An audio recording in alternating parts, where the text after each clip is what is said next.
It was the most photographed and videotaped day in history. Two of the world's tallest buildings destroyed by hijacked planes. The next day, newspapers published photos of the horror. But there were some images so awful, they provoked rage across the world. These were the pictures of people falling. One photo of a falling man was the most controversial of them all. It was branded distasteful, exploitative, voyeuristic. It was never seen again. The images that came to symbolize the day were those of the heroic rescuers working in the rubble. But some argued that the picture of the falling man needed to be confronted. It not only acknowledged the story of the people who'd been forced to jump, it alone gave a true sense of the horror of that day. The quest to identify one man became a quest to give name and voice to that horror. A journey to help America learn and recover from its darkest day. The Port Authority of New York and New Jersey welcomes you to the observation deck at the World Trade Center. We're traveling in a Lotus elevator at a speed of 20 miles per hour. When they were completed in 1971, they were the two highest buildings in the world, standing 110 stories high. The World Trade Center was a beehive of human activity. Up to 250,000 people walked through its doors every day. Bond traders, executives, waiters, dishwashers, tourists, cleaners, IT specialists. Here located at Windows on the World Trade Center. My name is Ernest Scott.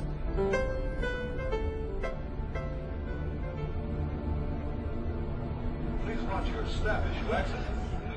It was the tower's height that never ceased to amaze, standing an extraordinary 1,500 feet above the ground.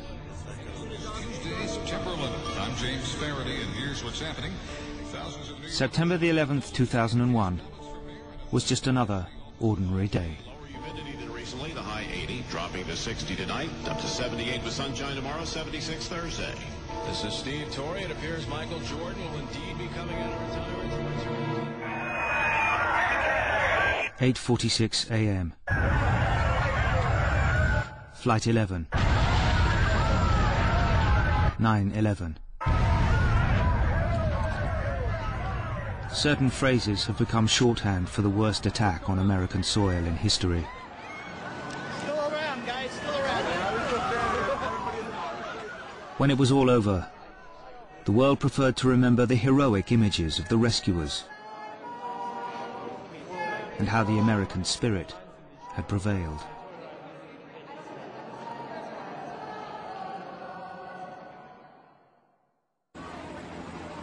The impact cut a swathe through floors 93 to 99, instantly killing hundreds. Almost immediately, broadcasters began to transmit images across the world. Let's get this live update from 1010 Wins correspondent. And I'm looking at the World Trade Center. Initially, most people could only react to the breaking news.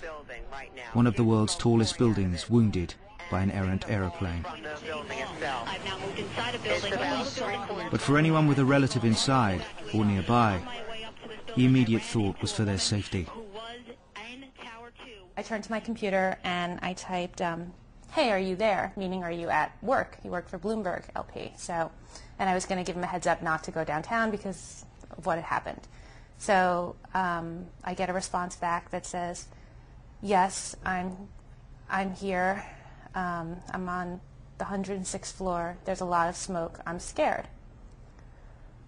I couldn't process that information. I was like, 106th floor of what building? And that's what I turned around and typed back to him. And he wrote back, Windows on the World Trade Center. Peter Alderman was one of 170 people at Windows on the World restaurant that morning. There were diners, chefs, waiters, and kitchen staff. Michael Lomonaco, the executive chef, would have been there too, but he was running late because he'd stopped at an optician's.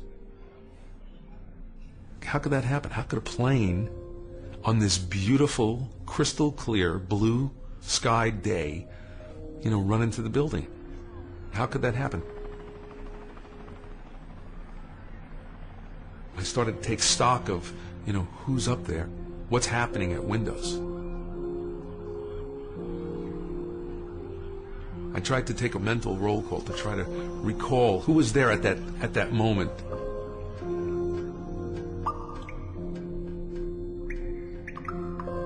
I knew there was nothing that I could do, but I couldn't leave. And all I could think about were my friends, my colleagues, my coworkers. And trying just desperately to pray that they could get out, that they could get to the fire exits, get down those fire stairs. But for nearly 1,000 people on the upper floors, there was no exit. They were trapped. The plane had sliced through the elevator shafts. The emergency staircases were impassable. The plane hit the North Tower in a very central way, resulting in the fuel from the wings pouring into the building itself. The fuel and the fire that was created in the instant that it hit spread so far that the people standing in the lobby were burned from the fireball that came out of the elevator shaft. And you could see the smoke coming out from all the way up above Windows in the World within minutes of the impact. Those that could get out did.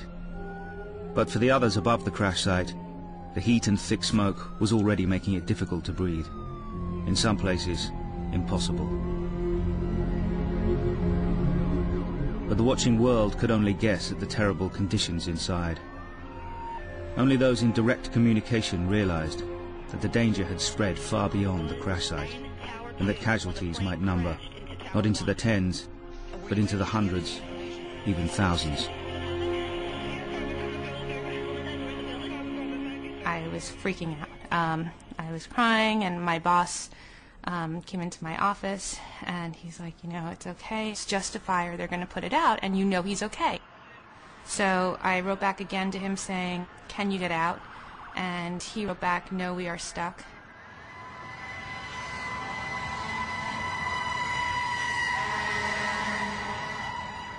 The people trapped on the upper floors inundated the emergency services with calls, pleading for help.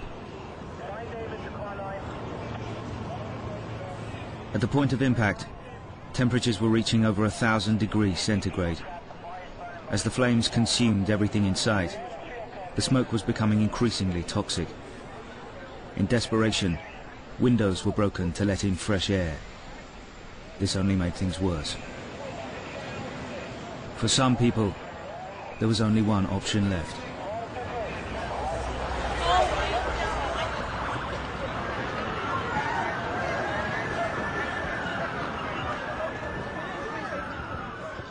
Among the bystanders was photographer Richard Drew. I was standing between a police officer and a woman EMS worker, and all of a sudden the woman says, "Oh, look," and she pointed up, and we both looked up, all three of us looked up, and the people started coming down from the World Trade Center. Bodies were falling, so I instinctively picked up my camera and started taking pictures. That's what I do. It's like a carpenter, he has a hammer, he builds a house, I have a camera, and I take pictures. Numerous people jumping. Numerous people jumping.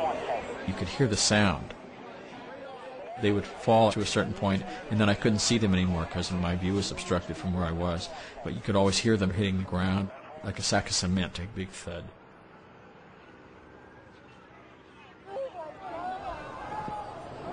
Broadcasters were pulling back.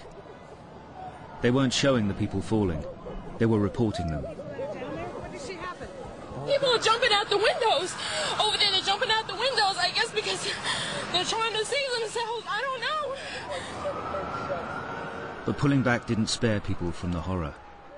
Because then the unbelievable happened.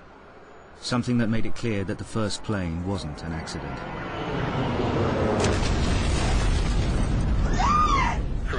When United Airlines Flight 175 crashed into the South Tower, Millions saw it live. Like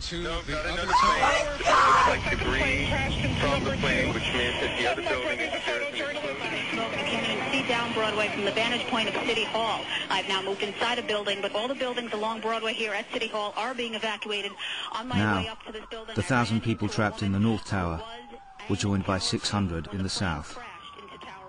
One man, arriving at his office across the river in New Jersey, however, was unaware of the attacks and the awful predicament his wife now found herself in. The phone rang, and it was my friend Bill, and he said, do you know what's going on at the World Trade Center? And I said, no. He knew Elaine worked there. We'd been friends for many years. And he said, well, a plane hit the North Tower, and I knew Elaine worked in the South Tower. So I said, well, that's horrible, but, let me see what I can find out. My secretary came in and told me that Elaine was on the phone.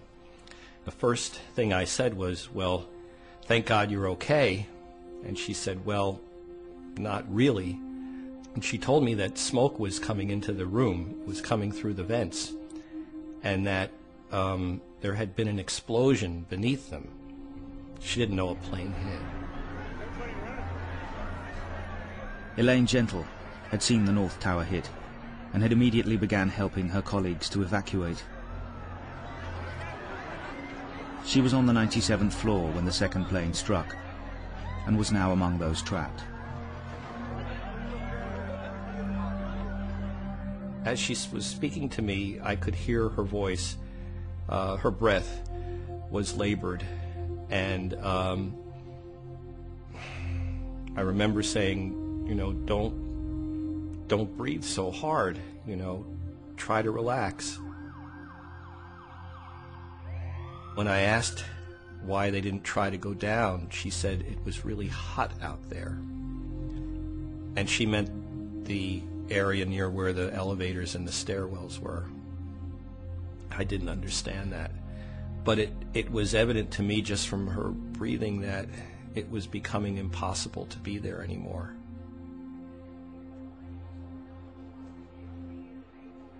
She said to me, I'm scared. She wasn't a person who got scared. And I said, honey, it'll be all right. It'll be all right. You'll get down. You'll get down. Elaine said that she and her colleagues felt they only had one choice: to put wet clothes over their head and to try to get out.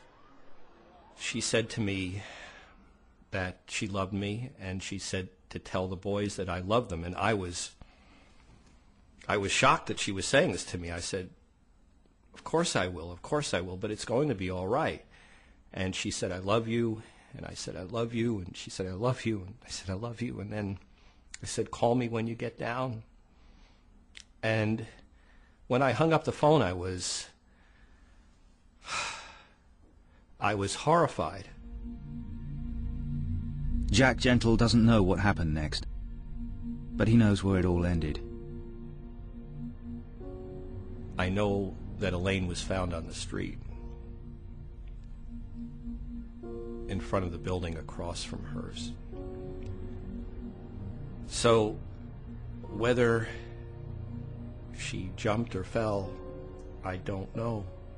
I believe she was alive when it happened because of that phone call. I hoped that she had succumbed to the smoke, but it doesn't seem likely. It's something I can't know.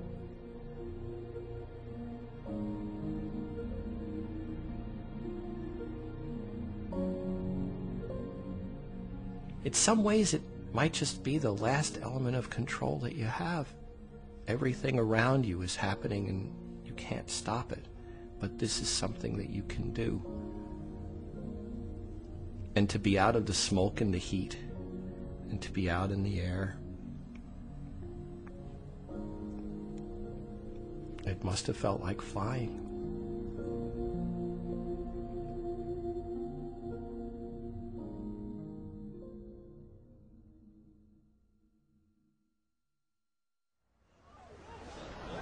It's gonna fall. What's going on? It's gonna explode. At 9:58, the South Tower fell. extinguishing in an instant the hopes of hundreds inside. The photographer Richard Drew caught the moment.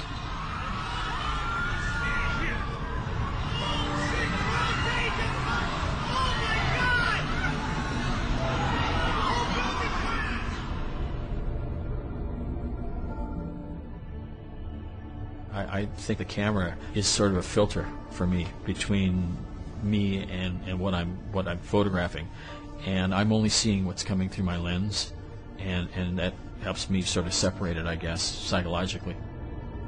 What Drew didn't realize was that it already captured an image so shocking, so representative of the horror of the day, that it would ignite controversy and anger across the world. All the airports are closed down, the roads are closed down. The twin disaster at the World Trade Center happening shortly before 9 a.m., then right around 9 a.m., and then just a little while ago, a third explosion, which actually brought down the South Tower. 1010 Wins reporter Julia Papa is down around... More than an hour had passed since the North Tower had been hit. On the ground, people were traumatized by what they were seeing. Not just the burning buildings, but bodies falling. Some people had been blown out by the initial explosions. Some may have slipped, but it was clear that some were being forced into an impossible decision.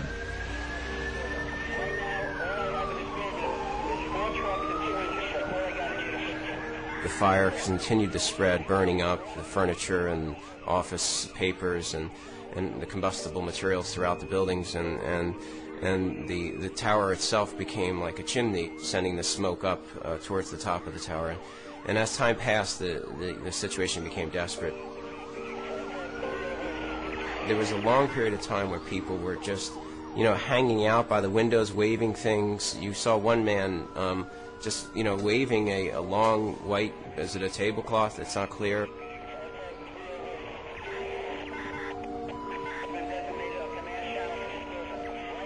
They were people that I knew. There were people waving jackets or tablecloths or napkins. There were people waving, crying out for help. And they were people that I knew so well. And that only made it worse. Firefighters were climbing the stairs, trying to reach the upper floors. They could get nowhere near. Some people had tried to escape to the roof, but found the access door locked. But it wouldn't have helped anyway. The thick smoke made it impossible for helicopters to land. Peter Alderman was one of 70 people stuck in an office on the 106th floor. He sent 7 text messages between 9:07 and 9:25 to friends and family.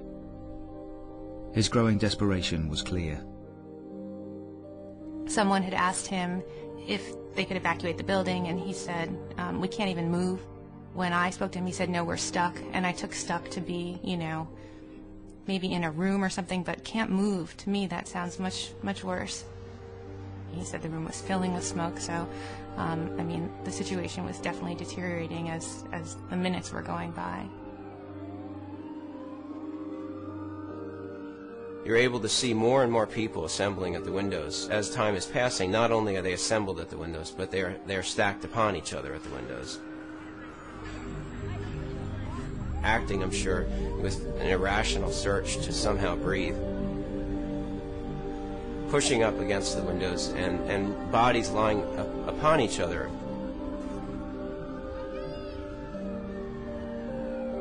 Some people, in fact, were actually hanging out of the windows and holding on across the steel that divided the windows. They were just so desperate to get air.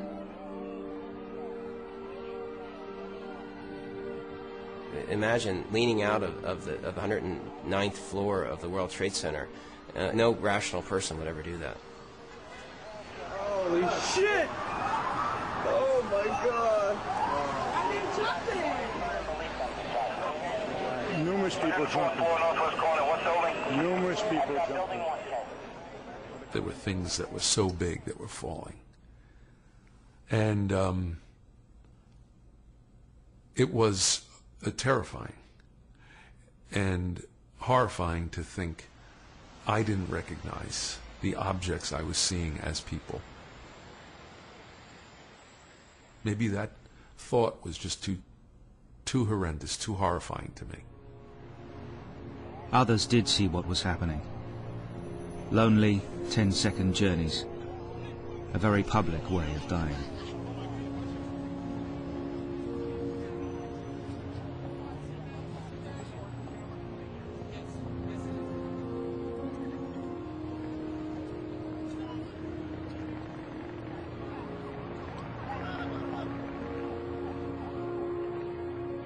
The only visible fatalities in a day that claimed thousands. Clearly we're in the middle of the worst ever act of terrorism directed at the United States on domestic soil, and it may not be over. Thomas McGuinness was trapped just below the crash zone. His wife, Ileana, had been desperately trying to reach him for over an hour. The receptionist said, Thomas is on the phone, and right away I took it. He says, this doesn't look good, this doesn't look good. And I said, you're right, oh my God, this is like World War III. And I'm not thinking something's wrong because he's on the phone, he's calling me, so he must be okay. He must be at the bar or in the street, or he's using somebody else's cell phone, or he's on a payphone. And he says it again, he just says it like 3 times in a row. And something in the way he says it, he was calm about it, but something said to me, something's not right. And I started to get nervous, and I got upset too. I was upset, like mad at him, like, are you okay? And he said it again, this doesn't look good, this doesn't look good. And I said, just answer me, yes or no, are you okay? And that's when he said, we're in a conference room on the 92nd floor. The fire was working its way down to the 92nd floor. As Thomas McGuinness talked to his wife, it was nearly upon him. That's when he said to me, he goes, Ileana, you don't understand. There are people jumping from Sorry. He said there are people jumping from the floors above us. And that's when I just was like, oh my God, this is very bad. Because I'm thinking, I mean, one thing is when you're on the 3rd floor or the 4th floor and there's a fire and you jump because you think, okay, I've got to escape this fire. And you think, well, I might survive, I might get broken legs or broken back, or, you know, but these people are jumping to their deaths. That's how desperate they are, that they're jumping to their deaths. And I'm just thinking about these poor guys in this room, not for 5 minutes, but for an hour, dealing with that, and knowing that something terrible is going on up there, and that it's coming down to us too, because we can't get out of here. And so, I know that for him, it was a goodbye call. But I just wasn't ready to accept that. But I know that it was for him, because he said, I love you, take care of Caitlin, who's our little girl.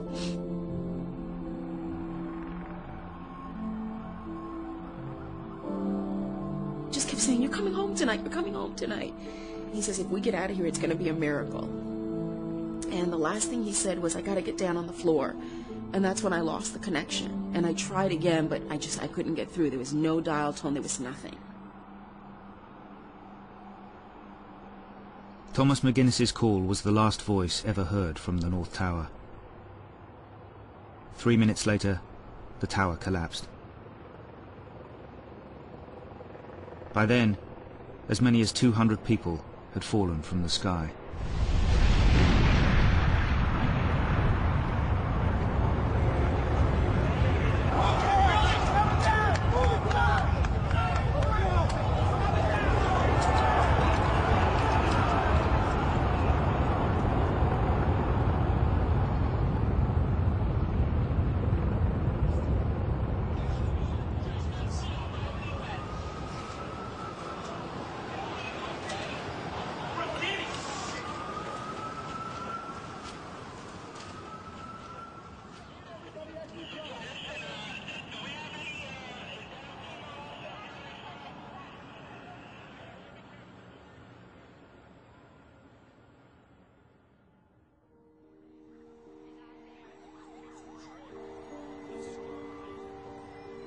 A couple of hours later, the photographer Richard Drew was back at the Associated Press newsroom at Rockefeller Center.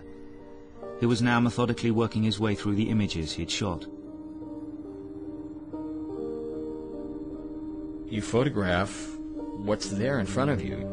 you just instinctively take pictures of what's there. So I started looking at the pictures of the falling people. I called one of our senior editors who was there at the time over to start looking at the images with me, and I said, I really like this one. It really hit you. It's just something, that certain something that you recognize. I see this not as this person's death, but as a part of his life. There's no blood, there's no guts. It's just a person falling.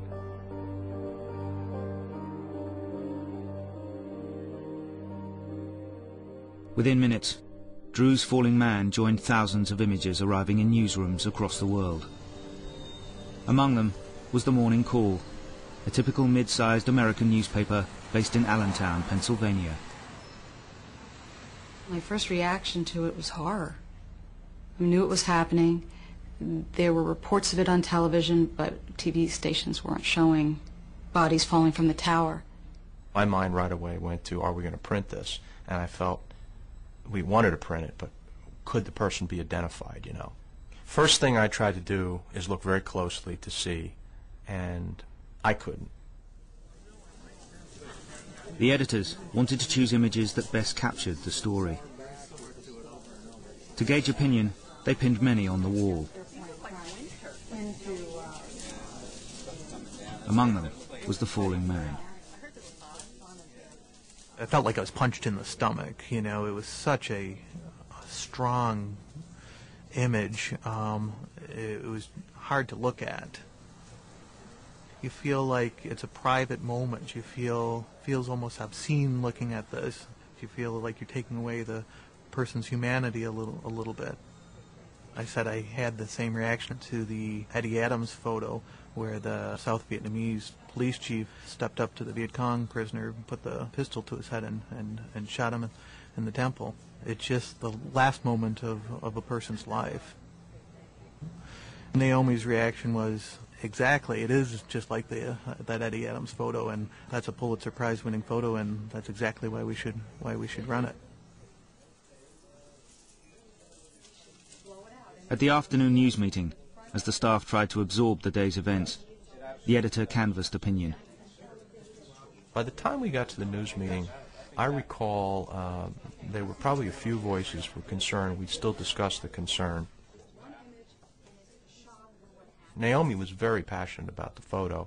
She believed there are photos in history that are flashpoints that really kind of get at the truth. I mean, they're hard to look at, but there are certain photos that just tell the story. And in this case, it got to the humanity in a way that other photos, even that might be more graphic, would not. This particular photo that separated it from all the other photos was the quietness and the body position. I saw grace. I saw a stillness, even though I know that he was falling. I saw a quietness in that, as opposed to a loud, horrible, burning death. The Morning Call decided to publish the Drew image, putting it on the back page of the first section. It carried the photo larger than any newspaper in the country. You know, you have to know, going into this, that you're going to get reader response, and it's going to be heavy and it's going to be angry. And a lot of it can be misdirected anger, but we get it.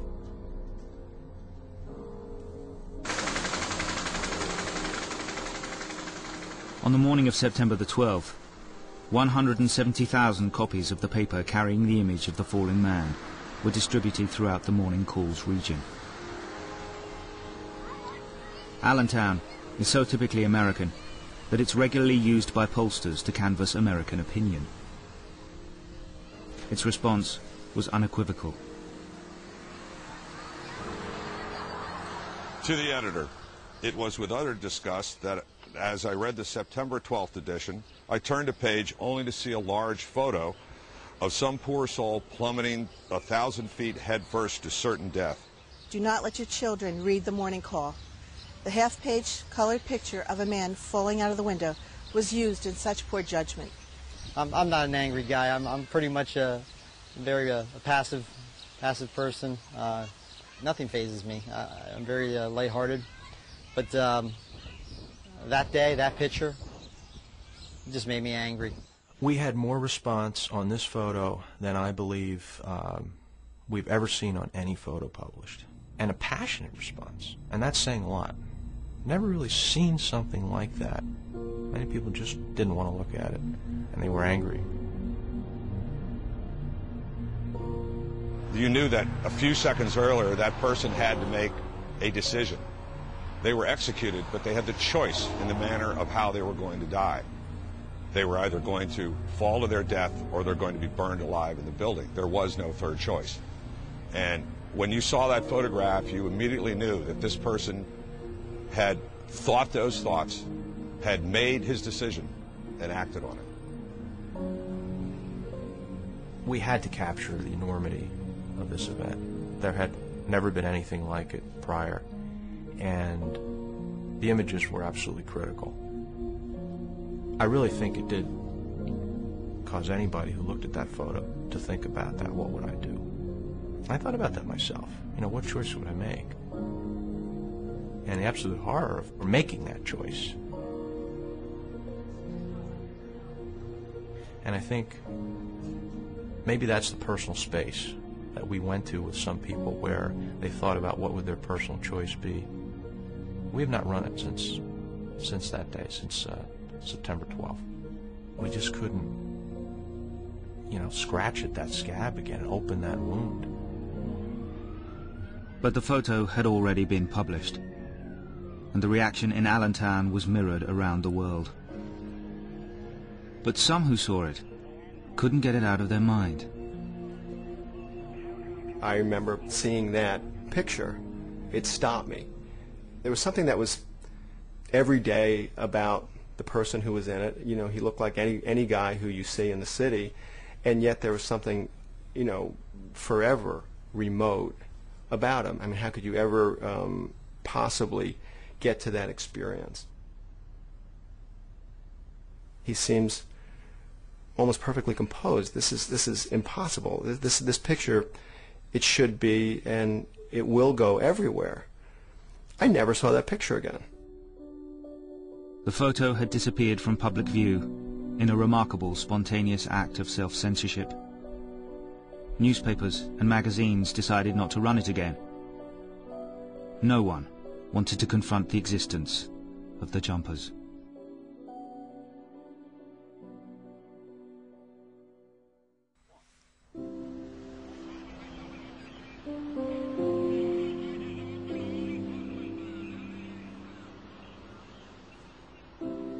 In the days following September the 11th, there was a desperate search for survivors. 10,000 were feared dead or missing under the rubble. Firefighters worked tirelessly around the clock, hunting for any sign of life.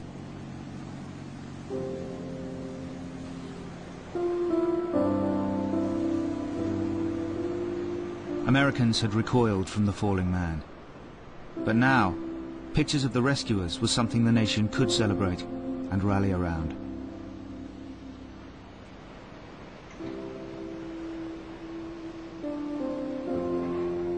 The images that lasted are, in the most cases, heroic pictures. There was a spin that came out of our feeling of being so deeply wounded on that day, which was that, we're Americans, and you may have knocked our buildings down, you may have killed nearly 3,000 people, but the American spirit shall prevail. Whereas Richard Drew's picture, the Falling Man picture, became, for whatever reason, the picture that nobody wanted to look at. But Tom Junod, a prize-winning writer on American culture, could not stop looking. He felt the falling man was the defining image of September the 11th, and decided to investigate why the Jumpers had been airbrushed from the day. I talked to the coroner's office in New York. I asked them for a count of how many people jumped that day. And what the woman from the coroner's office said was, nobody jumped that day. They were blown out. They were forced out. We don't say that they jumped. Nobody jumped. That just made me feel that there was just something going on that was not familiar American territory about dealing with tragedy. There were just things about that day that you weren't supposed to say, you weren't supposed to see, you weren't supposed to talk about. And for me, that resistance wound up centering on and attaching itself to Richard Drew's picture. Junot was not alone in his curiosity. A few days after the image was published, a Canadian journalist was asked to identify the falling man. An editor called me with what I thought was a ludicrous request. He wanted me to find out who the man was and tell his life story. And my first thought was, good luck. You know, I don't think it's possible to get the identity of one person in an image like that. But I decided to try. The worst ever act of terrorism directed at the United States on domestic soil, and it may not be over. In the days after September the 11th, America was in shock and in mourning.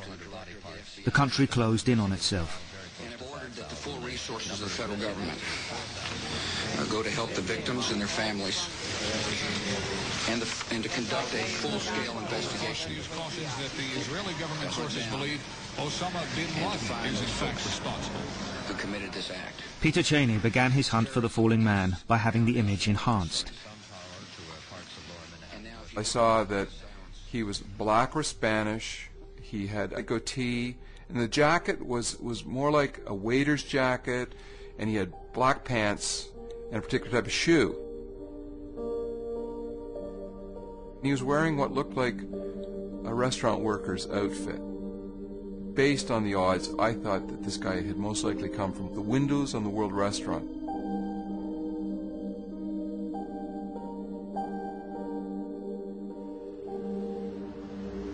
You have checked like 4 or 5 hospital lists. We couldn't find anything. And There were thousands of people desperate for information about their missing loved ones. And they were trapped. You know, she was on the 79th floor, so everything around them had collapsed already. If I don't find him, I have to start all over again. It's taken me my entire life to find him, and I don't know what I will do without him. But no one wanted to lay claim to the falling man. For 2 or 3 days, I worked non-stop to try and track down who this person might be, but I seemed to be getting nowhere. I had called Windows on the World. I had gone all over the city looking at the missing posters, trying to find somebody who matched this particular image. I'd had it. I'd done everything I could think of doing, and it wasn't working. Then, late one night wandering around Times Square, Cheney came across a poster of a missing man in a white jacket. I had this instant sort of recognition. I thought it looked like the man in Richard Drew's picture. He looked an awful lot like him. And I almost doubted myself. I said, how is it possible that I would do all this work and then chance upon a poster in Times Square? The number led to Milagros Hernandez. She and her family had pinned hundreds of posters across New York, desperate for any news about her brother, Norberto. He worked at Windows on the World. I asked her if she and her family had seen the picture in the newspaper. She said yes. And I said, did you think it was your brother? She said yes. I said, well, I'd like to tell his story. Milagros was eager that Cheney come with her to her brother's funeral and meet Norberto's family. But they were incensed when they discovered that a journalist was there. I was standing there, crying, praying. I believe I turned back. I see a man with a photo. My aunt, I believe she called me over. And I cursed him. I told him to get out. That's not my father. Get out. Excuse me for saying this, but if I had his address, I would go to his house and it wouldn't be so nice. But some members of the extended family did identify Norberto as the falling man. Cheney went ahead and published his article. The story quickly spread around the world. When one of Norberto's daughters heard about it, she got on the internet to investigate. When I typed up my dad's name on a search engine, there were 9,384 articles. I'm like, wow, let me open a couple. The Jumper. It was in Czechoslovakian, Yugoslavian, there was in Italian, French, and I can't read any of those languages, but I was able to pretty much read out Norberto Hernandez, Jumper, World Trade Center, and you see the picture. Norberto's wife and 3 daughters refused to accept that the image was Norberto. It flew in the face of their family motto, together forever, and their faith. My father, he was a gentle giant. He was 6'2", very quiet, humble, barely heard him speak. My father liked salsa, especially Salsa Kids and El Gran Combo, and Tito Rojas. He always was listening to that music. He would never put us aside for anybody. I mean, he was the main guy, you know, he was my father. The thought that her father could have jumped had a profound psychological effect on Norberto's youngest daughter, Tatiana, 13 years old at the time. I couldn't sleep. I thought it was the truth. I believed that. I was like, oh, it probably was him, you know. And I started seeing him in the house. One time I saw him, like, creep over, and then he was smiling. And I was so scared, because I thought everyone else saw it. I was like, oh my God, did you see that? And they're like, what? What did you see? I'm like, didn't you see Papi?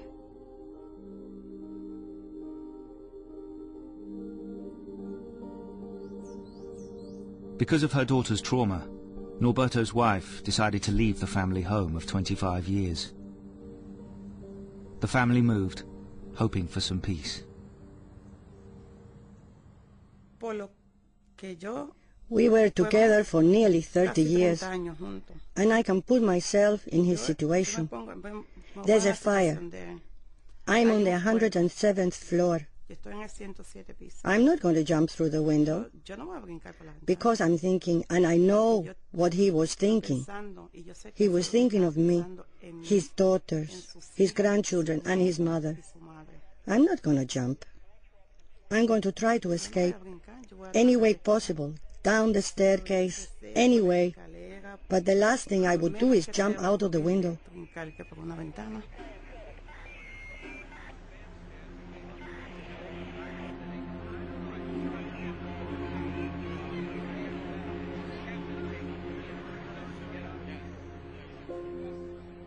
But it was more than grief that fueled the Hernandez's angry denial.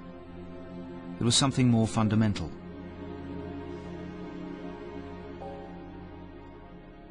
I'll say it as is. Once a person commits suicide, their soul automatically goes to hell with no questioning. We weren't the most religious family, but we had our beliefs and we went to church.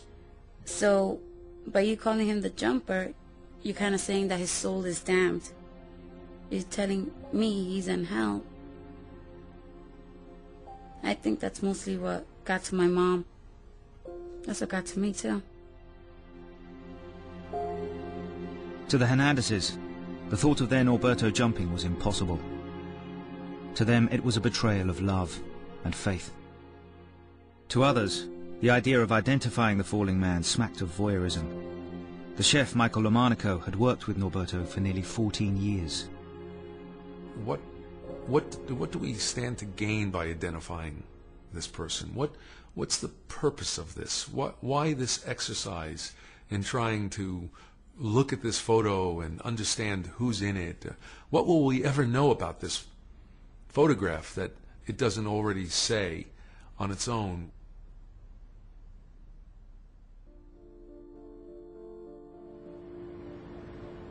But Tom Junod was sure that the only way to remove the stigma surrounding the falling man and the rest of the jumpers was to discover more about them.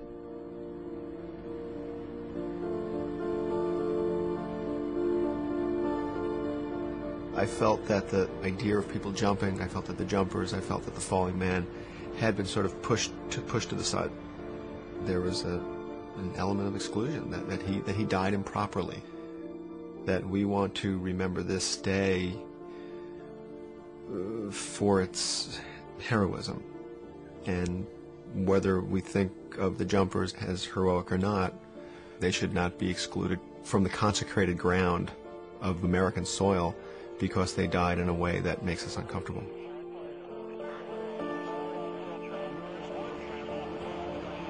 Junod was convinced that America needed to confront the falling man, a harrowing symbol of 9/11, instead of pretending he didn't exist.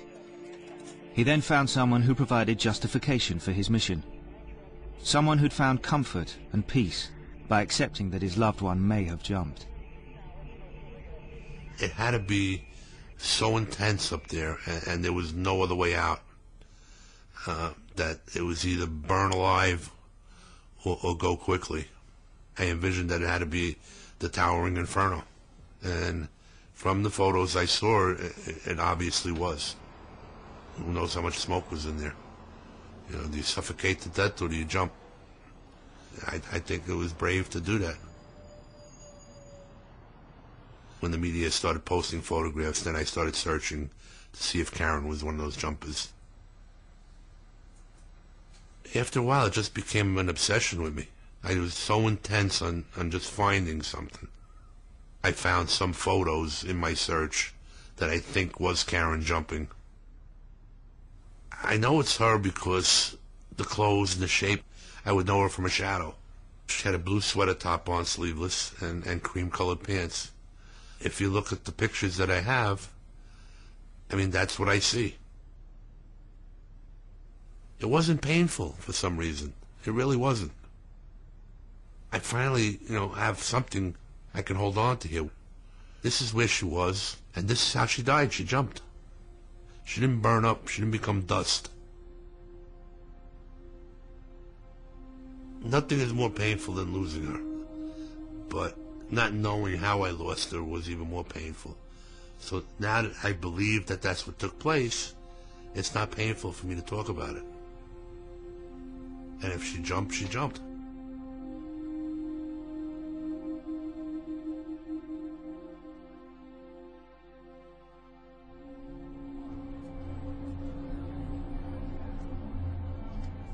If Tom Junod wanted to create an acceptance of the image, he would first need to create an understanding of it. He then discovered from the photographer Richard Drew that the picture was just one of a sequence of 12. When I looked at that series, the outtakes, the story became a different story for me. I thought it was probably a light-skinned black man. Somebody who had his hair cut so short that you could see his scalp. Somebody who was tall, kind of lanky. So that was also the beginning of me thinking that, well, this might not be Norberto Hernandez after all. This might be someone else. For Tom Junod, the search for the falling man had just begun.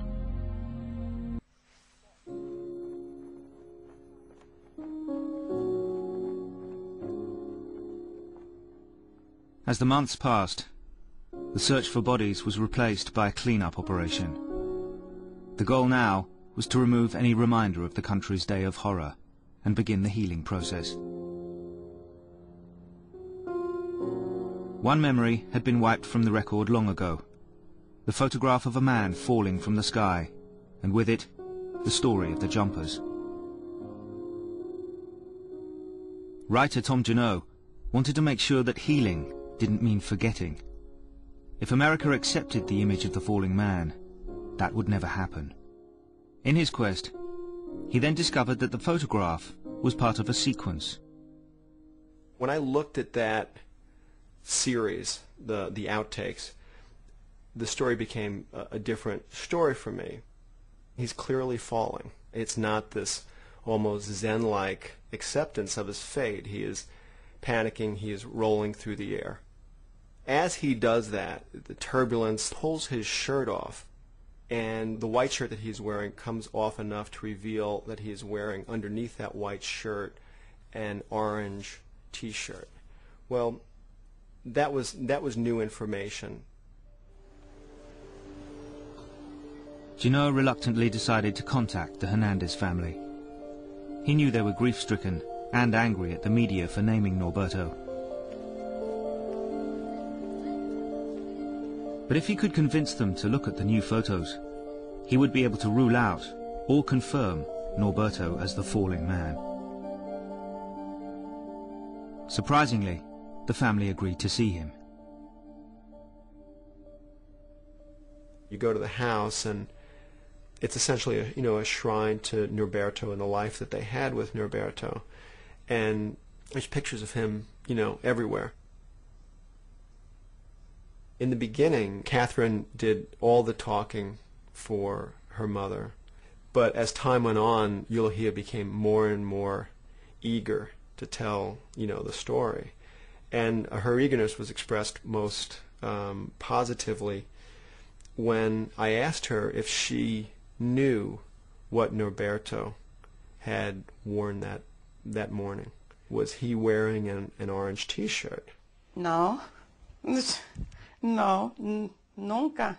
No, never. That day he was wearing black trainers, white socks, stonewashed blue jeans, and a blue-colored shirt with patterns. Y la camisa igual, azul con diseño. While speaking to the family, Junot was shocked to realize that none of them had ever looked at the original photo. The thought had been too painful. Here was an opportunity to confirm, beyond a shadow of a doubt, that Norberto was not the falling man. He tentatively asked Catherine whether she wanted to look. She leapt at the chance. As soon as I saw the picture, I was like, this is my dad. The facial and the color, it wasn't him. You could immediately tell it wasn't him. Suddenly, Eulogía was over our shoulder. She had come out, and she said, "Let me see those." I was curious. I had to see it. I had to see it. It was obvious it wasn't him. From that day, everything changed at home. Everything changed. I changed. I was no longer in such a bad way. Before that, I was in a bad way. In a very bad way. Catherine said, "I don't know what I would have done if that was my father. I think I would have had a nervous breakdown." Everything that they thought that their family represented was contradicted by this picture. The last thing that Eulogía left me with as I got in my car and left, she looked at me and she said, "Please clear my husband's name." But Junot wanted to do more than clear Norberto's name. He wanted to clear the name of all the jumpers. He believed that by finding out more about the life and death of one man, he could do this. He looked again at the reporter Cheney's article. When Peter Cheney did his story, The Falling Man, he thought he could see the face of the man and that he could see details that were enough. Cheney looked at that picture, saw the black pants, and said that he was a kitchen worker. But in fact, most kitchen workers in New York, at least, don't wear black pants. They wear these black and white check pants. But in fact, Norberto was a chef and would not have been wearing black pants. So I don't know who it is. But I do know it's not Norberto Hernandez. But Junot did agree with one thing in Cheney's article. The falling man had come from windows on the world. Good evening, ladies and gentlemen. Welcome to the greatest bar here located at Windows on the World in the World Trade Center. My name is Ernie Scott. Since opening in 1976, Windows had become a New York institution. Customers loved the location, and so did the staff. Many of them had worked there for years, which had created an unusual camaraderie among them. It was just a good feel. It was a good place. You know, certain nights there'd be an incredible sunset. You know, we'd all stand there and go, wow, isn't that cool? You know, just tiny things like that, dumb things. You know, people that you met, things that you did, birthdays that you celebrated with each other. People that, you know, just became really part of your extended family every day. That family had been devastated by September the 11th, when 79 of its members had perished.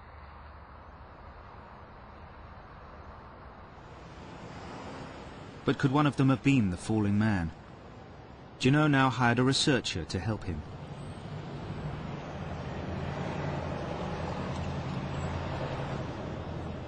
They compiled a list of 22 possible names, based on age, race, and body type. They then asked surviving staff whether they would consider looking at the photos. You're asking these people to look at something that could possibly be a colleague of theirs, could possibly be a good friend of theirs. This is not something that you're not looking through a high school yearbook with them. This is something that you've really got to approach respectfully. For anyone who had lost a friend or colleague, this was a painful request. Most took some time to consider the idea. I felt like it was my duty and my responsibility to help identify this person if I could. There might be somebody out there who would want to know that their father was in this picture, or their brother, or their son.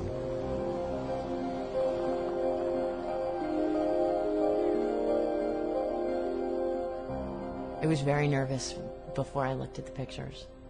I was hopeful and terrified at the same time that I would know who it was. I guess in some ways I did want to know if it was one of our people, but I really didn't want it to be one of my people. Not everyone felt they could help.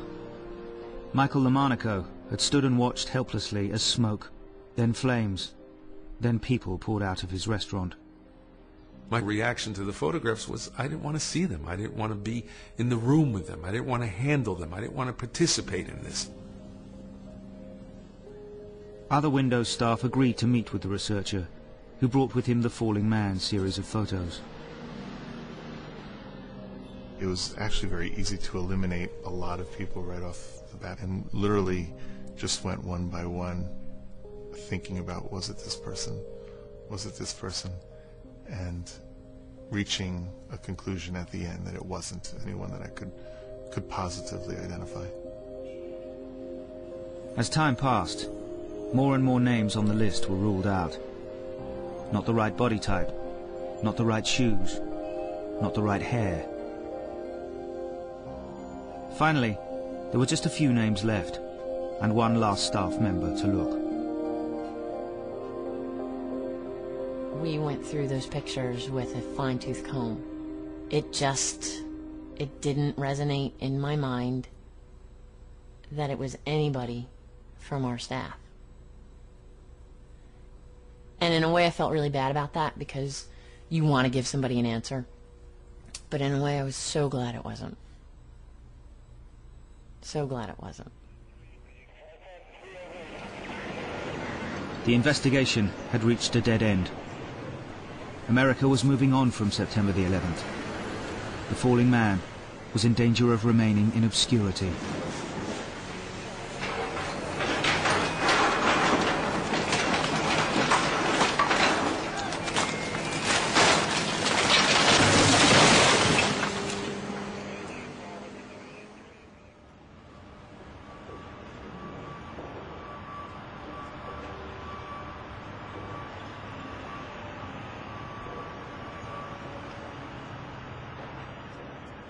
Then, a breakthrough.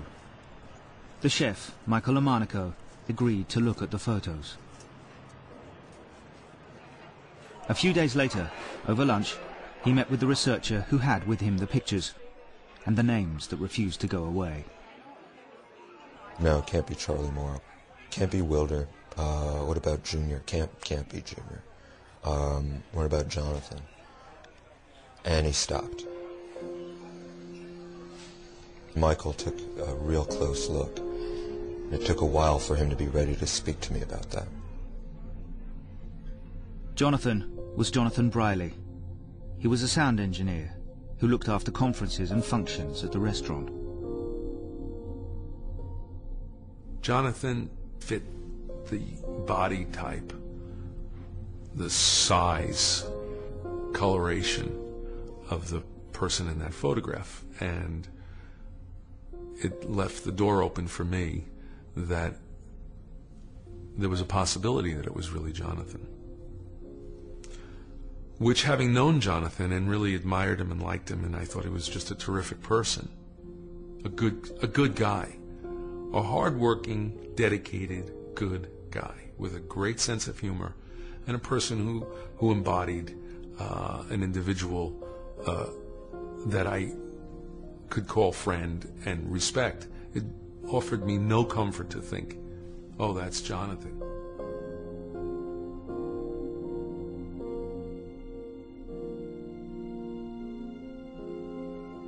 If it is Jonathan, I can only feel so bad for him having to have suffered the way he did.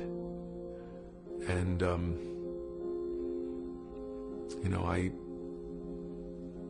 I miss him. He was somebody that I would have liked to have known forever. Was Jonathan Briley a falling man?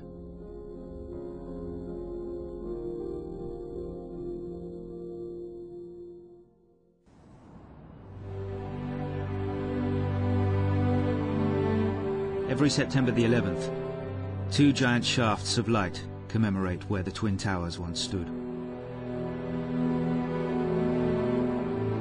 A dramatic image, but it gives no clue to the thousands who died that day.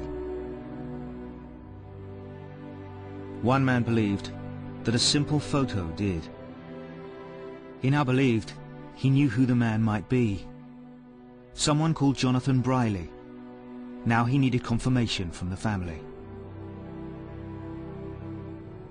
Of all the interviews, it was the most heartbreaking because Jonathan Briley's father was a preacher.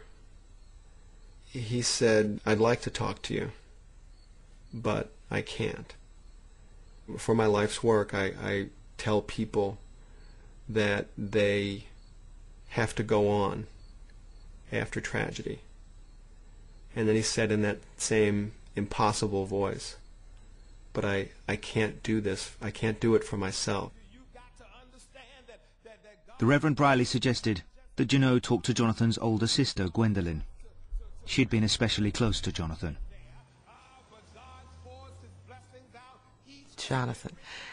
Jonathan Eric Briley was this person that just loved life, and that it was contagious. So when you were around him, you couldn't help but smiling and laughing.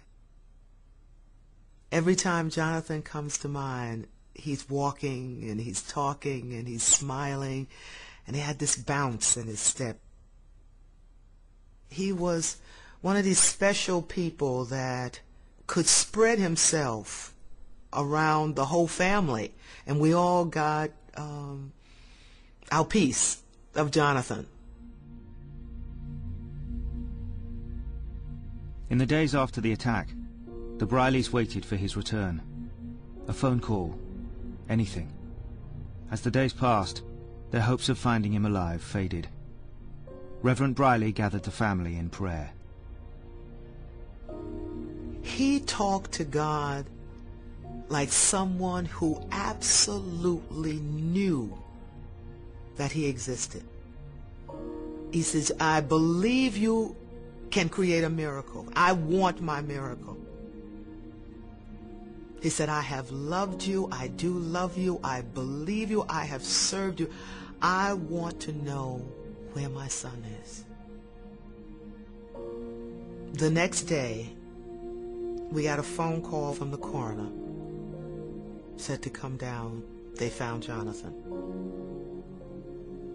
We knew where he was. That was a gift. That was a gift from God.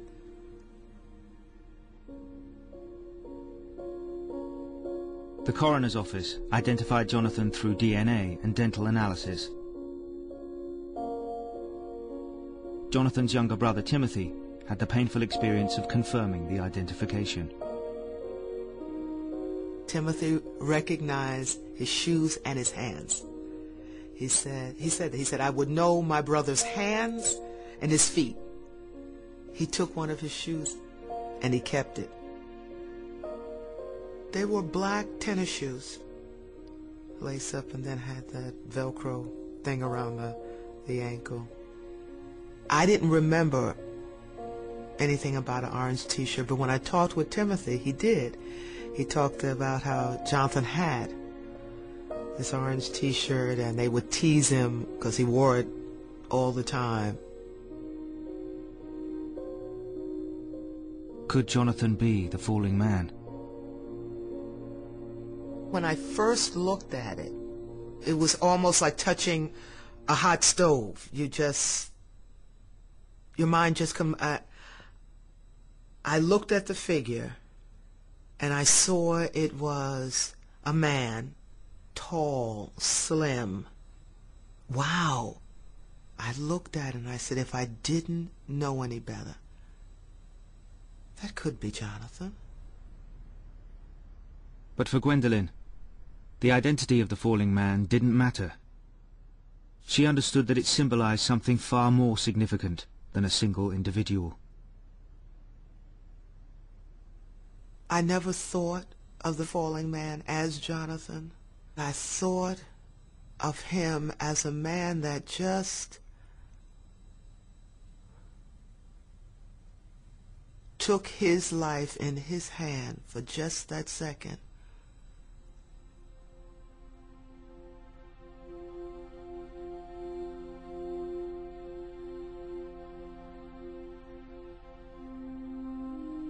Did that person have so much faith that he knew that God would catch him?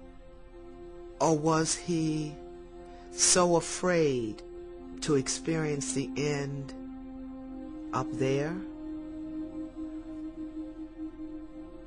That's something I'll never know, because that happened to him.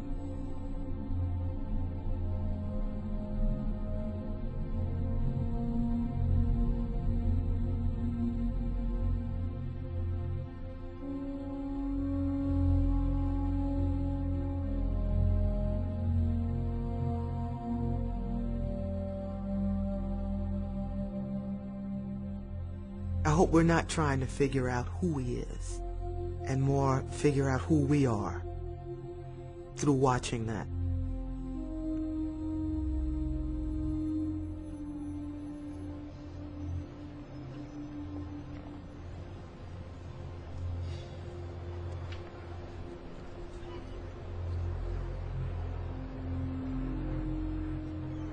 Tom Junod could never be absolutely certain that Jonathan Briley was the falling man. But he'd learned something far more important from Gwendolyn. The man's identity didn't matter. The power of the image came, not because the falling man could be identified, but because he couldn't.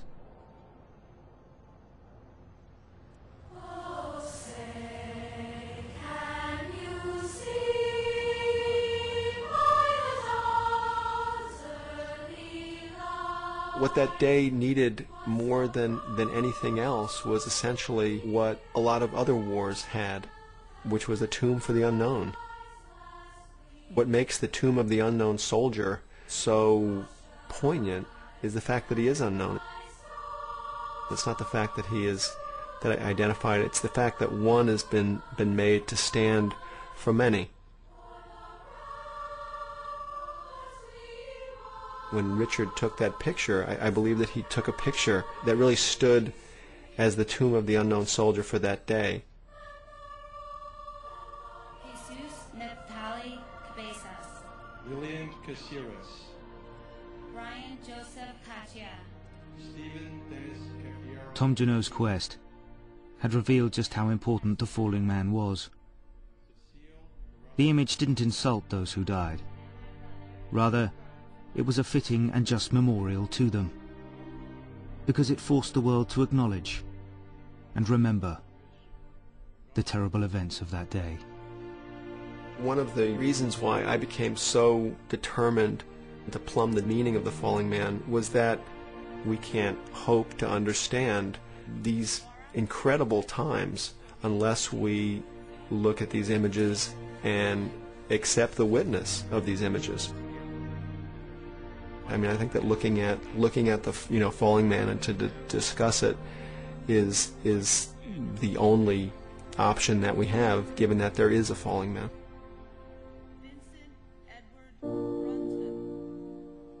Ronald Hoga, Brandon J. Buchanan, and our sister Katie McGarry Noah. Gregory Joseph Buck, Dennis Buckley, Nancy Claire Boucher, Patrick